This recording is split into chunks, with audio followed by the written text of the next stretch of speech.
సంచలనం సృష్టించిన rape case చివరికి కాంప్రమైజ్తో ముగిసింది.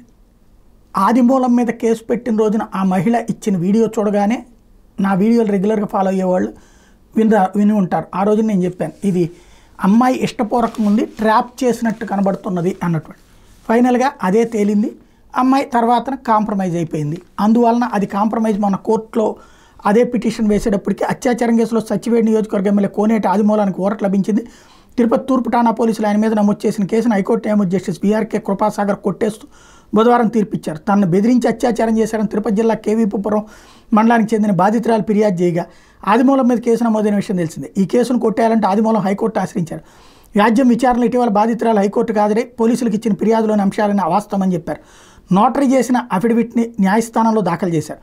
అది తప్పుడు కేసు అని దాన్ని కొట్టేయాలని న్యాయమూర్తికి వినవించారు. ఈ వివరాలు నమోదు చేసి న్యాయమూర్తి బుధవారం కేసును కొట్టేశారు. ఇట్లాంటి తప్పుడు కేసు పెట్టి సంచలనం చేయడంతో పాటుగా ఒక కుటుంబాలని మానసికంగా వేదనకు గురి చేసినటువంటి అంశం, రాజకీయాలనే తేడా చేసినటువంటిది. ఇట్లా తప్పుడు కేసులు పెట్టడం మీద కూడా శిక్ష ఉన్నప్పుడు ఇంకోసారి తప్పుడు కేసు పెట్టాలని భయపడతారు.